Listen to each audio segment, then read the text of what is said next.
વૈષ્ણવ બનીશું એ તો બહુ પછીની વાત છે. લોકો કોઈ વૈષ્ણવ કહે ને આપણને, એ પણ આપણું બહુ મોટું સન્માન. એટલે તો હું હંમેશા કહું, જીવનની આપણી યાત્રા શું છે? વ્યક્તિ બનીને જન્મ્યા છીએ, વૈષ્ણવ બનીને જીવીશું અને વ્રજભક્ત બનીને જઈશું. એક વ્યક્તિથી વ્રજભક્ત સુધીની યાત્રા એ આપણા જીવનની યાત્રા છે.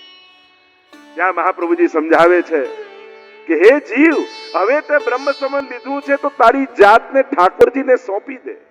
હવે તારા દેહ કેમાં મોહ ન રાખીશ. અને એનું ઉદાહરણ આપીને મહાપ્રભુજી સમજાવે છે અંતઃકરણ પ્રબોધમાં, પ્રોઢાપી દુહિતા યદવત સ્નેહા ન પ્રેષ્યતે વરે તથા દેહે ન કર્તવ્યમ વરસ્તુષ્યતિ નાન્યથા. એક માને એની દીકરી બહુ વાલી, અને એટલી વાલી કે હવે મોટી થઈ ગઈ ને ગામના લોકો કે આના લગ્ન તો કરાવો, પરણાવ તો ખરા. પણ માને એમ થાય જો પરણાવીશ ને તો ઘર છોડીને જતી રહેશે, અને પોતાના પુત્રીને મોહવશ એનું લગ્ન કરાવતી નથી. ત્યારે મહાપ્રભુજીએ કહ્યું કે આ બે વસ્તુ કરી રહી છે. એક, જ્યારે બહુ જ ગામના લોકોએ કહ્યું માને, તો એને લગ્ન કરાવ્યા, પણ હવે આણું કરાવતી નથી, પતિને ત્યાં મોકલતી નથી. બહુ લોકોના કહેવાથી વિધિ કરાવી દીધી, પણ આ દીકરીને મોકલતી નથી કે આ જતી રહેશે, કારણ કે એને મોહ છે. મહાપ્રભુજી કહે, વૈષ્ણવ, આ દીકરી બીજું કોઈ નથી, તારો દેહ છે. બ્રહ્મ સંબંધ કરાવી ઠાકોરજીને પરણાવી તો દીધી, પણ હવે જો વળાવીશ નહીં તો દેહનું અહિત કરીશ અને પતિને નારાજ કરીશ. હવે સમય આવ્યો છે કે આ દેહ રૂપી દીકરીને જો બ્રહ્મ સંબંધ દ્વારા પરણાવી છે તો ભગવત સેવામાં એને વળાવી પણ દે. એમાં જ એનું કલ્યાણ છે, એમાં જ એની કલ્યાણ છુપાયેલું છે અને પતિની કૃપા છુપાયેલી છે. તો આમ મહાપ્રભુજી એક એક માર્ગ પ્રશસ્ત કરતા જઈ રહ્યા છે. યમુના બાલ મુક્તાશ્ચ પુષ્ટિ સિદ્ધાંત રત્નમમ વિવેક કૃષ્ણ ચતુર્ભક્તિ આવ્યો કે હા ભગવત સેવા કરીએ, પણ સંસારમાં રહીએ છીએ, સુખ દુઃખ ઉતાર ચઢાવ ઉપર નીચે ચાલે જ છે. સંસાર તો દરિયાની લહેરો જેવું છે, એક આવે ને બીજી પાછી જાય. કોઈને સબદિન હોત ને એક સમાન.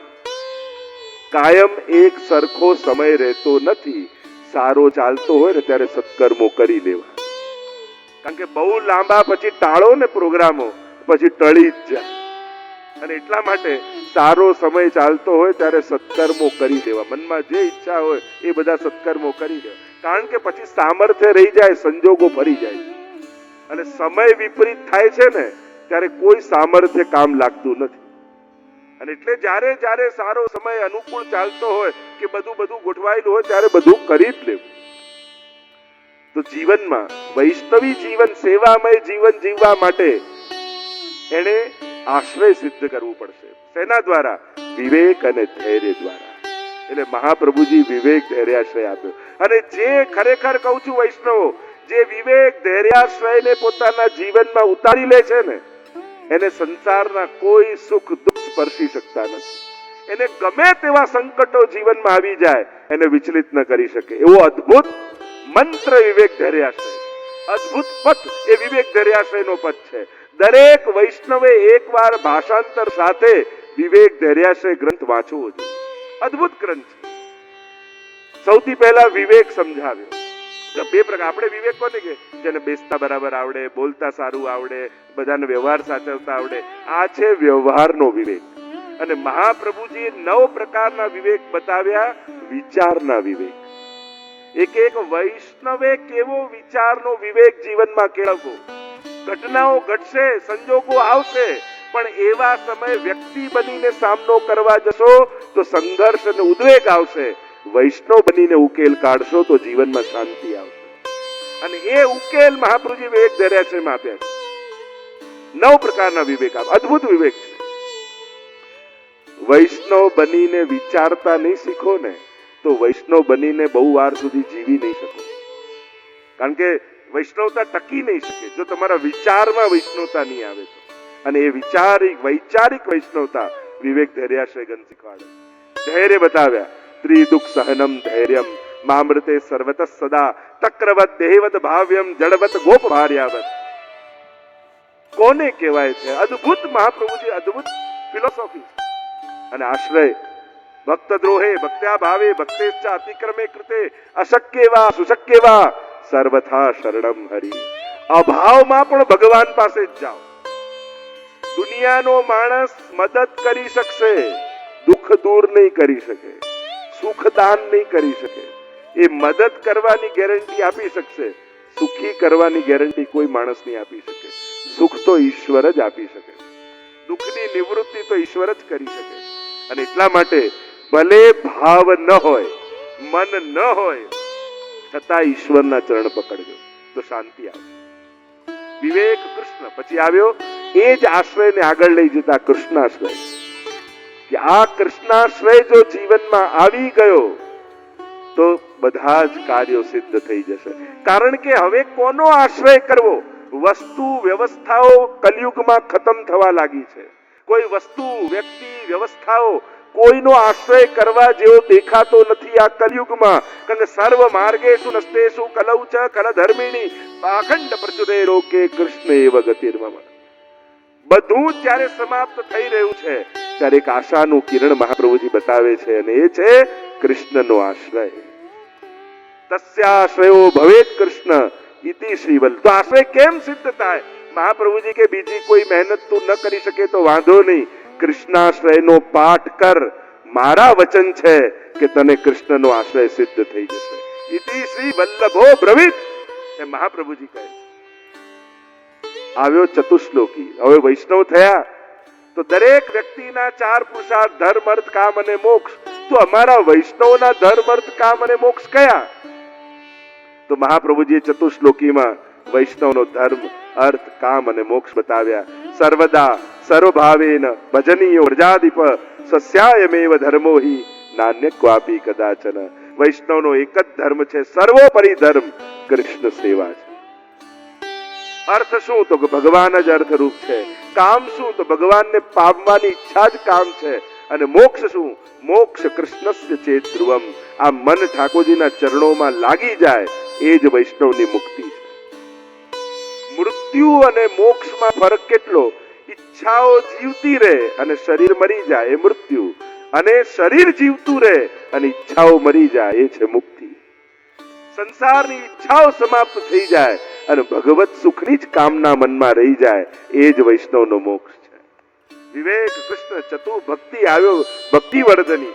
કે આશ્રય સિદ્ધ થયો, કૃષ્ણમાં આશ્રય લાગ્યો, પણ ભક્તિની જો વૃદ્ધિ ન થઈ તો પ્રભુની પ્રસન્નતાનું કારણ કેમ બનીશું? તો યથા ભક્તિ પ્રવૃદ્ધા સાત તથોપાયો નિરૂપ્યતે બીજ ભાવે દ્રઢે તુષા ત્યાગાત શ્રવણ કીર્તનાત. ત્યાગ શ્રવણ અને કીર્તન દ્વારા હૃદયમાં જે ભક્તિનું બીજ વાવીને ઠાકોરજીએ મોકલ્યા છે એની વૃદ્ધિનો પ્રકાર મહાપ્રભુજી સમજાવી રહ્યા છે. અને આખો પ્રકાર સેવાયામ વા કથાયામ વા યશાશક્તિ દ્રઢા ભવેત. સેવા અને કથા આ બંને દ્વારા વૃદ્ધિને ભક્તિ પામે છે. અને વિવેક કૃષ્ણ ચતુર્ભક્તિ જપ આવ્યો જલભેદ અને પંચપદ્યાની. કથા સાંભળીએ તો ખરા, પણ કોના મુખે સાંભળવી જેથી હૃદયમાં ભાવ દ્રઢ થાય? કોઈ ગમે તેટલો વિદ્વાન હોય પણ એની વિદ્વત્તા બીજાના દોષો ગણાવતી હોય તો અદૂર વિપ્ર કરશે વા યથા ચિત્તમ ન દુષ્યતિ. પછી એવું ડિસ્ટન્સ કાપી દૂર લઈ જવું જેથી આપણું મન દૂષિત ન થાય. સત્સંગ અને જ્ઞાન પણ એવા પાસે નહીં લેવું કે ગમે તેટલો જ્ઞાની હોય પણ બીજાની નિંદા કરવી એને ગમતી હોય તો પછી એનાથી દૂર થઈ જવું. એના કરતા અભણ ભગવદીય સારો. નિંદક વિદ્વાન કરતા અભણ ભગવદીય શ્રેષ્ઠ છે 100 ગણો એના કરતા. કે જેના સંગથી ભગવત ભાવ જાગે એવા ભગવદીનો સંગ કરો. જેના સંગથી હરિ ગુરુ વૈષ્ણવમાં પ્રીતિ પ્રગટે એવાનો સંગ કરવો. પણ ગમે તેટલો વિદ્વાન હોય પણ દોષ દર્શન અને દોષ દ્રષ્ટિ આપતો હોય તો એ ક્યાંક આપણો બગાડ કરી રહ્યો છે. તો આમ જલભેદમાં બકા પંચપદ્યાની શ્રોતાઓના લક્ષણ આપ્યા. કયા પ્રકારથી મારે શ્રવણ કરવું જોઈએ? આગળ જપ સંન્યાસ નિર્ણય આપ્યો કે આ કરતા કરતા જો વૈરાગ્ય આવે તો શું સંન્યાસ લઈ લેવો? તો કે ના, જ્યાં સુધી પરમ ભગભાવ હૃદયમાં ન જાગે અને વૈરાગ્ય ના આવે હૃદયમાં ત્યાં સુધી સંન્યાસ નહીં લેવો.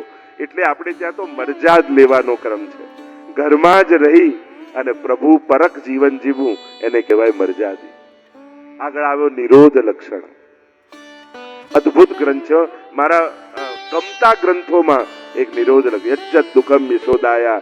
અને જ્યારે આવા પ્રકારનો ભગવદ વિરહનો સંન્યાસ આવે એટલે ભીતર રહેલો વ્રજભક્ત પ્રગટ થવા લાગે, વ્રજભક્તોનો ભાવ હૃદયમાં આવવા લાગે. અને ત્યારે મહાપ્રભુજી કહે કે હવે કયું સુખ, કયા દુઃખનો તારે અનુભવ કરવો છે? તો કે યજ્જત દુઃખમ યશોદાયા નંદાદિનાંચ ગોકુલે ગોપિકાનામ તુ યદ દુઃખમ તદ દુઃખમ શાન મમ કચિત. કેવું દુઃખ, કેવું સુખ! સંસારના સુખ દુઃખ તો બહુ અનુભવ્યા, હવે જેવું દુઃખ યશોદાજીને વ્રજમાં મળ્યું, ગોપીજનોને જેવા દુઃખનો અનુભવ થયો, ગોપી ગીત ગાતા ગાતા ઇતિ ગોપ્ય પ્રગાયંત પ્રલપંત ચિત્રધા રુરુદુહુ સુસ્વરમ રાજન કૃષ્ણ દર્શન લાલસા. એ ગોપીઓના દુઃખનો મને અનુભવ થાય. કેવું સુખ જે વ્રજભક્તોએ સુખના અનુભવ કર્યો. ઉદ્ધવા ગમને જાતા ઉત્સવો સુ મહાન યથા. કેવો ઉત્સવ, કેવો અદ્ભુત ગ્રંથ છે નિરોધ લક્ષણ.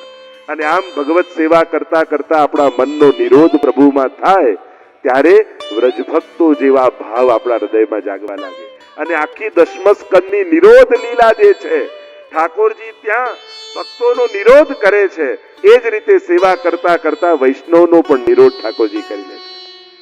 અને પછી સેવા ફલ આવે, એટલે કે હવે સેવા ફલાત્મક થવા લાગી. સેવાનું ફળ પુષ્ટિ માર્ગમાં નથી, સેવામાં ફલ પુષ્ટિ માર્ગમાં છે. સેવામાં જ ફલ છે, સેવાથી કઈ નથી. સેવા સાધન બની જાય જો સેવાથી કઈ ફલ હોય, પણ આ તો સેવામાં જ ફલ છે. સેવા કરતા કરતા પહેલા આપણે ધરતા હતા અને ઠાકોરજી આરોગતા હતા, હવે ફલાત્મક થઈ એટલે હવે પ્રભુ આજ્ઞા કરે અને આપણે બનાવીને ધરીએ છીએ. હવે પ્રભુ કે મારે આ શૃંગાર ધરવા છે તો આપણે એ શૃંગાર ધરીએ. હવે ભગવદ આજ્ઞાથી ભગવત સેવા થવા લાગી અને સેવાના ફળની પ્રાપ્તિ જે મહાપ્રભુજી સમજાવ્યું, સાયુજ્ય સેવો ઉપયોગ આદિ દેહ અલૌકિક સામર્થ્ય આદિ જે સેવાના ફળ કયા છે કે નિત્ય લીલામાં એ અલૌકિક દેહની પ્રાપ્તિ થઈ અને અખંડ ભગવત લીલામાં પ્રાપ્તિ થાય, અથવા ભૂતલ પર જ એવું અલૌકિક સામર્થ્ય મળી જાય કે પછી ભૌતિક દેહ ન રહે, તનુ નવત્વની પ્રાપ્તિ થઈ જાય. વ્રજભક્તો જેવો દેહ મળી જાય કે જે આ સંસારની ભૌતિકતાથી પરે હોય. અને શેઠ પુરુષોત્તમ દાસ દાબુદાસ સંભલવાળા પેલા 60 વર્ષના લાગ્યા અને 18 વર્ષનો અનુભવ કરાવ્યો ગોપાલદાસને. યુવાન દેખાયા સેવામાં. આવો ભાવ, આવો દેહ ભગવત સેવામાં પ્રગટ થઈ જાય તો પરમ ફલની પ્રાપ્તિ સેવામાં. આ જન્મમાં આ જ દેહથી સેવા કરતા કરતા વ્રજભક્તોના ભાવની અનુભૂતિ થવા લાગે અને ઠાકોરજી આ જ દેહથી પ્રગટ અનુભવ કરાવવા લાગે. એ છેક સેવા ફલના ગ્રંથનું ફલ બતાવે. તો આમ યમનાષ્ટકથી લઈ છેક સેવા ફલ સુધીની યાત્રા એ આખી આ 16 ગ્રંથની યાત્રા. તો આજે સાથે મળી આ 16 ગ્રંથનું આપણે બધાએ પારાયણ કર્યું. આજે કોઈ રાજી થાય ન થાય, આજે મારા મહાપ્રભુજી તમારા ઉપર બહુ રાજી થયા છે કે આજે મારા વૈષ્ણવોએ મારા 16 ગ્રંથોના પારાયણ કર્યા. આ મહાપ્રભુજીની પ્રસન્નતાનો ઉત્સવ છે. એટલે મહાપ્રભુજીની વાણીની પિચકારીઓ આજે છૂટી છે અને ફૂલ બનીને ફૂલપાક બનવાની છે હવે થોડા સમયમાં, જે આપણે ફૂલપાક કરીશું. સાચા અર્થમાં લાલ ગોપાલ ગુલાલ હમારી આંખી મેં જીન ડારો જો. ઠાકોરજી ગુલાલ ઉડાડે અને ગોપીઓ કે આંખોમાં ન નાખો, કારણ કે આંખો બંધ થઈ જશે તો આપના દર્શન નહીં થાય. અને આમ અનેક પ્રકારના ભાવો, ચારે પ્રકારના યુથોને 10 પ્રકારની ભક્તિ ઠાકોરજી સિદ્ધ કરાવે. આપણો અધિકાર તો ચરણનો છે, પણ ચરણારવિંદ ઠાકોરજી ઢાંકી દે અને કહે જો મારા મુખારવિંદની સામે મારા કપોલને રંગ, મારા આંખોથી આંખો મિલાવ. અને પ્રભુ ચરણારવિંદની ભક્તિથી ઉઠાવી મુખારવિંદની ભક્તિનું દાન કરે. એ જ આ ખેલના દિવસો છે. આપણે જ્યાં 2 પ્રકારની ભક્તિ કહી છે, ચરણારવિંદ અને મુખારવિંદ, શીતલ અને તાપાત્મક. તો આમ આ મુખારવિંદની ભક્તિનું દાન આ 40 દિવસમાં ઠાકોરજી કરે છે. તો આ ખેલના દિવસોની તો મહિમા કંઈક વિશેષ જ છે. અને દરેક વૈષ્ણવને આ 40 દિવસમાં તો જે તાન ચડે, જે ઉત્સાહ ચડે, અને જ્યારે હોરી ખેલ થાય અને જે ઉત્સવ ઉજવાતો હોય છે અને જેવા ઠાકોરજીના રંગે એમ લાગે આ રંગ તો બહારના છે, આનું હૈયું રંગાઈ ગયું છે, એ આપણે અનુભવ કરતા હોઈએ છીએ. તો ફરી આ દીપકભાઈના સમગ્ર પરિવારને, ખાસ કરીને મેન ઓફ ધ મેચ તો અમારા સમિતભાઈ છે. એક મિનિટ ઉભા થશો, બધાને જોહે એમણે જે મહેનત કરી છે, ખૂબ તાળીઓથી એમને વધાવો. એક યુવાને કારણ કે વડીલો તો કરે જ અને એમનો તો ભાવ હોય જ, પણ એમણે આખો એમના પરિવારે જે ઉત્સાહ, જે ઉમળકો, જે આમ કરીશ આમ કરીશ, તમને જે સારું લાગે એ કરજો. તમારા મનમાં જે ઉમળકા છે ને એ જ ઉત્સવ છે. આપણી ક્ષણોનો જે ઉત્સાહ એ જ ઉત્સવ છે. અને ઉત્સવની આ વ્યવસ્થા છે. ઉત્સવ તો મનમાં થતો હોય છે વૈષ્ણવના. તો જે રીતે અને દીપકભાઈ સાથે તો એટલી અમારી આત્મીયતા છે કે હંમેશા અમે લોકો મળતા જોઈએ, વાત કરતા જોઈએ, ક્યાંય પણ કોઈ પણ પ્રકારના. અને એમનો એટલો સહયોગ દરેક જે પણ અમારા પ્રોજેક્ટો હોય એમાં ખૂબ એમનો સહયોગ રહેતો હોય છે. ભગવત કૃપાથી મહાપ્રભુજીના નામની વલ્લભાચાર્ય ઇન્ટરનેશનલ ગર્લ્સ સ્કૂલનું આપણે નિર્માણ કરવા જઈ રહ્યા છીએ અમદાવાદ ખાતે. અને એક એવી અપ્રતિમ, એક અદ્ભુત સ્કૂલ ગુજરાત ખાતે નિર્માણ પામશે કે આવી આખા ગુજરાતમાં એવી ગર્લ્સ સ્કૂલ નહીં હોય. એવી પહેલી ગર્લ્સ સ્કૂલ મહાપ્રભુજીના નામનું ગૌરવ આપણને પ્રાપ્ત થવા જઈ રહ્યું છે. તો એ કાર્યોમાં પણ તમને એની પત્રિકાને પાછળ મળશે. જે લોકો જોડાવા માંગતા હો તો અચૂક તમે જોડાઈ શકો છો. તો પુનઃ આ બધાને હવે ખેલના દિવસો, હોળીના દિવસો નજીક આવી રહ્યા છે, ધૂળેટી આવશે, એમાં બધા આનંદ કરીશું. તો આ 40 દિવસ વૈષ્ણવ માટે તો મહામહોત્સવ હોય છે. પુનઃ આ સમગ્ર પરિવારને એવા જ આશીર્વાદ આપું છું કે આવા જ ઉત્સવો, મનોરથો આપના પરિવાર થકી થતા જ રહે અને સર્વ વૈષ્ણવને આવો લાભ તમે લેવડાવતા રહો, એવી જ કામના કરી અને મારી વાણીને અહીં વિરામ આપું છું.